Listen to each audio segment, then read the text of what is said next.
جس طرح اللہ تبارک و تعالی انسان کو برے حالات سے آزماتا ہے نا، اسی طرح اللہ تبارک و تعالی انسان کو اچھے حالات سے بھی آزماتا ہے۔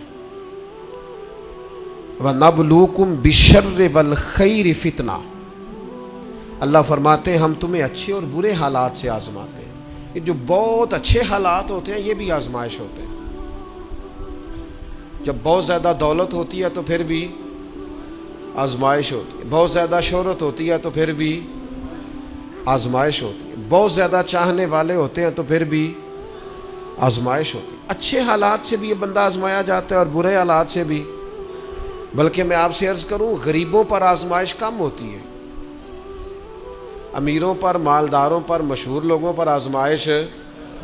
وَاعْلَمُوا أَنَّمَا أَمْوَالُكُمْ وَأَوْلَادُكُمْ فِتْنَةٌ، مال اور اولاد آزمائش ہے، فتنہ ہے، زیادہ آزمایا جاتا ہے بندہ۔ اللہ تعالیٰ انسان کو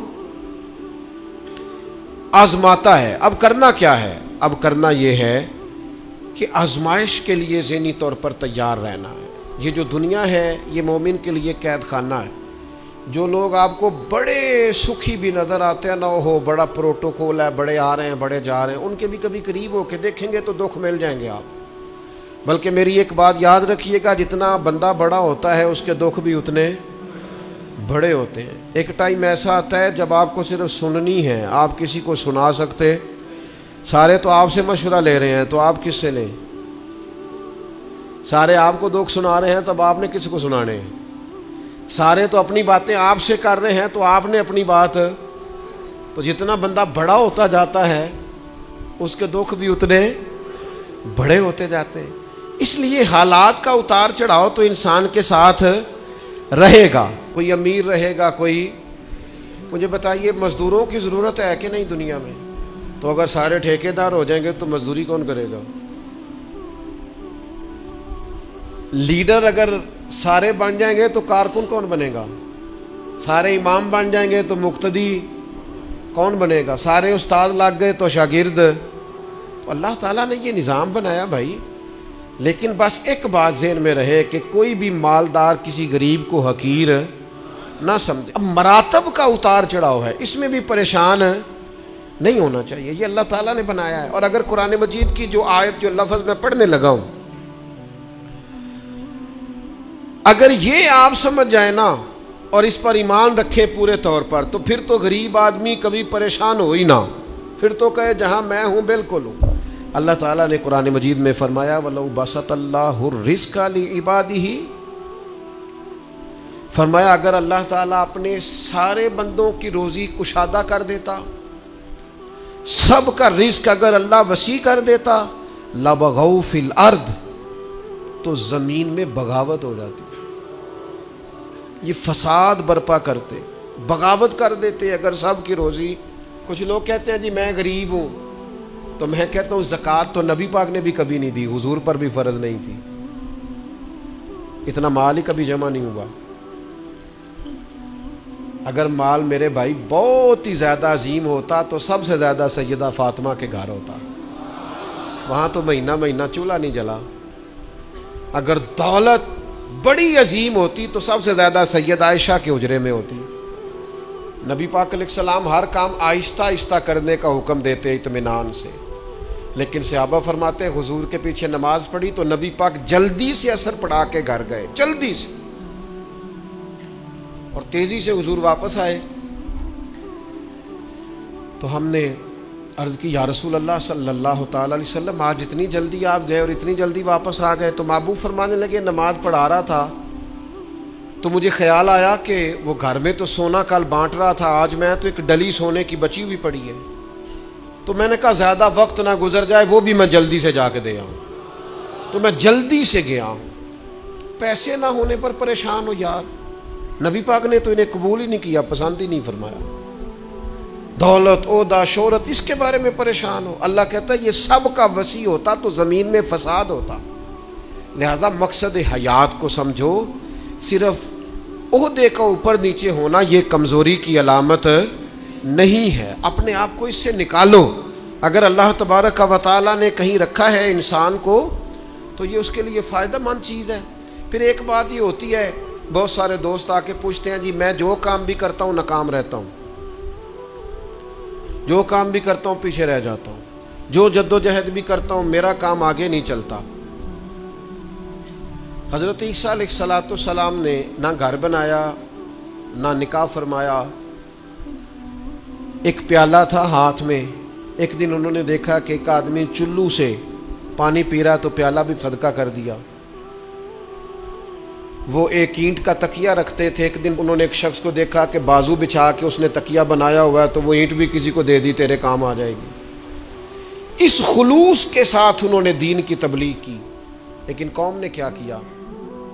معاذ اللہ انہیں سزا دینے کے لیے، پھانسی لٹکانے کے لیے آ گئی، وہ تو اللہ نے کرم کیا آسمانوں پہ اٹھا لیا۔ اتنی سخت محنت کے باوجود بھی ان کی ظاہری حیات میں ساری قوم ان کی فرما بردار۔ پھر مجھے بتائیے حضرت عیسیٰ دنیا سے کامیاب تشریف لے گئے کہ نہیں؟ جناب عیسیٰ دنیا سے وہ کیوں کامیاب گئے کہ اللہ نے جو ڈیوٹی ان کے ذمہ لگائی تھی وہ ڈیوٹی انہوں نے پوری کی ہے۔ ہم اپنی ڈیوٹیاں پوری کریں، صبح دکان وقت پہ کھولیں، گاہک تو اللہ بھیجتا ہے، رزق تو اللہ دیتا ہے، ہم جا کے محنت پوری کریں۔ لیکن یہ جو نتیجہ اپنی مرضی کا مانگتے ہیں نا، میں نے جیتنا ہی جیتنا ہے، جیتنا تو شرط ہی نہیں، کھیلنا شرط ہے، جیتنا تو شرط ہی نہیں۔ مجھے بتائیے نا، حضور علیہ السلام موجود ہیں، ظاہری طور پر سارے جلوے، پر احد کے اندر بظاہر مسلمانوں کو ناکامی ہو گئی تھی، ظاہری طور پر کفار جیت گئے تھے، تو کیا حوصلے ٹوٹ گئے؟ اس کے بعد کیا کہا مسلمانوں نے؟ اب ہم نہیں نکلیں گے میدانوں میں۔ بظاہر حدیبیہ کے موقع پر کفار سخت شرطیں منوانے میں کامیاب ہو گئے تھے، تو کیا پھر مسلمان دل چھوٹا کر جاتے؟ او ملت کے جوانوں، ہر بات میں کمزور پڑ جاتے ہو۔ او جی مجھے بڑی دیر ہو گئی، میرا کوئی اتنی کچی باتیں کرتے ہیں، بعض اوقات کے دل کرتا ہے یار تو کیا بات کرتا ہے، اٹھ باندھ کمر کیوں ڈرتا ہے؟ پھر دیکھ خدا کیا کرتا ہے۔ قرآن مجید کا کبھی آپ انداز دیکھیں نا سمجھانے، وَلَا تَهِنُوا وَلَا تَحْزَنُوا وَأَنْتُمُ الْأَعْلَوْنَ إِن كُنتُم مُؤْمِنِينَ۔ فرمایا کمزور نہ پڑنا، غم نہ کھانا، بس پکے مومن رہنا، فتح اللہ تمہیں ہی عطا کرے گا، غلبہ اللہ تمہیں ہی عطا کرے گا۔ لہذا یہ ساری چیزیں اللہ پہ چھوڑ دیں، جتن جتن تہار کوئی کھیڑے، تو ہارن کھیڑ فقیرہ، جتن دا مول کوڈی پیندائی، ہارن دا مول ہیرا۔ دنیا میں کچھ لوگ اس طرح بھی میدان میں نکلتے ہیں جو ہارنے کے لیے نکلتے ہیں۔ چھوٹا بچہ کہتا ہے اپنے ابا جی سے پنجہ لڑائیں، سچ بتاؤ ابا جب چھوٹے بیٹے سے پنجہ لڑاتا ہے تو جیتنے کے لیے لڑاتا ہے؟ بیٹے نے بازو پکڑا ہے، پنجہ ملایا، باپ گر گیا اور صاحب پتہ کہتا او ہو کنی طاقت ہے۔ او نہیں طاقت جناب، آپ خوش ہو رہے ہیں کس بات پہ؟ کہ بیٹا جیت جائے تو مزہ بڑا آتا ہے، یہ کامیاب ہو جائے تو مزہ۔ لیکن آپ سمجھیں اس بات کو جو میں سمجھانا چاہ رہا ہوں، یہ کامیاب کب ہوا ہے؟ ابا جی کو ہرا کے۔ اس وقت یہ جو جیتا ہے اور باپ خوش ہو رہا ہے اپنے آپ کو ہرا کے، اور بیٹے کو کتنا خوش ہے، وہ کہتا ہو بلے بلے کنی طاقت۔ بیٹا دوڑ کے آیا ہے، گلے لگا، باپ گر گیا، مجھے گرا دیا ہے، دیکھو کتنی طاقت ہے۔ یہ کیوں کہہ رہا ہے؟ حوصلہ افزائی کر رہا ہے۔ یہ گر گیا ہے اور گر کے راضی ہے، یہ ہار گیا ہے اور ہار کے، تاکہ میرا بیٹا جیت جائے۔ یار اگر تو پیچھے رہ گیا ہے تو تھوڑا راضی ہو جا، باقی مسلمان جو آگے نکل گئے تھوڑی دیر کے لیے تو کہنا یار میں پچھلی صف میں ہی صحیح، پر دیکھ تو صحیح میں کتنوں کا پہرے دار ہوں۔ نبی پاک علیہ السلام نے فرمایا 2 آنکھیں دوزخ میں نہیں جائیں گی، ایک وہ جو اللہ کے خوف سے روئی، اور ایک وہ جس نے اسلامی سرحد پر پہرا دیتے ہوئے جاگ کر رات گزار دی۔ اس سپاہی کو کوئی نہیں جانتا جو بارڈر پہ کھڑا ہے، لیکن وہ جاگ رہا ہے نا، آنکھ کھلی ہوئی ہے نا، تیرے لیے جاگ رہا ہے، میرے لیے جاگ رہا ہے۔ وہ چاروں کونوں پہ بارڈروں پہ جو سپاہی کھڑے ہیں وہ تیرے میرے لیے کھڑے ہیں، ان کی آنکھیں جاگتی ہیں تو باقی سارے سوتے ہیں۔ وہ رات جاگ کے پیچھے رہ کے وہ عام لوگ ہوتے ہیں، ان کے عہدے بھی کوئی نہیں ہوتے زیادہ، لیکن وہ پیچھے رہ کے بہت ساروں کے محافظ ہوتے ہیں۔ تو بھائی کچھ نے پیچھے بھی تو رہنا ہوتا ہے نا، سب نے لیڈر نہیں بننا، کچھ نے کارکن بھی بننا ہوتا ہے۔ حضور جب سفر پہ جاتے تھے تو ایک دو صحابہ کو کہتے تھے تم نے سب سے پیچھے چلنا ہے۔ کیوں؟ فرمایا کوئی بچہ پیچھے رہ گیا، کوئی جانور پیچھے رہ گیا، کوئی سامان پیچھے گر گیا تو ذرا اٹھاتے آنا۔ تو وہ ہیں سب سے پیچھے، پر کر پھر بھی کوئی ڈیوٹی رہے ہیں۔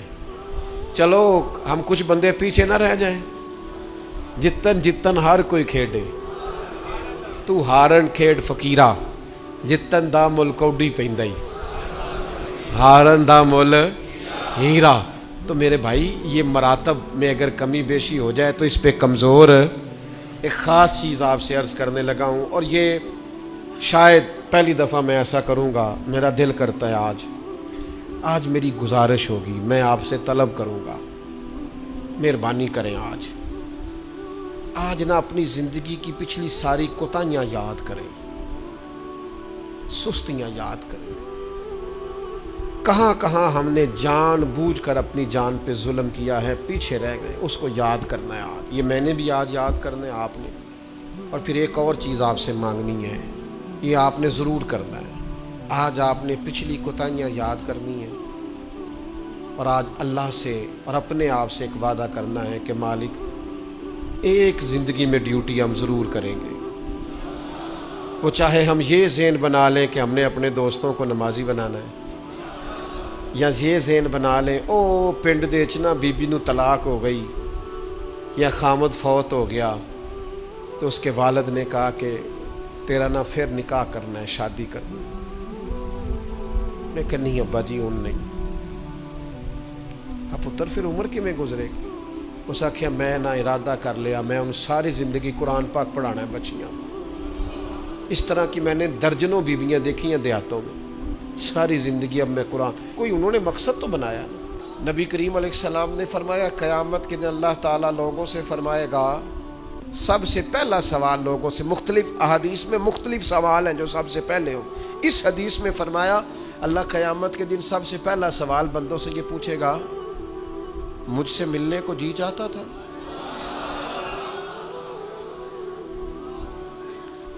میرے تے لنگ کئی مہینے تے برس گئے تے تیری دید نو دیدے ترس گئے، مجھ سے ملنے کو جی چاہتا تھا؟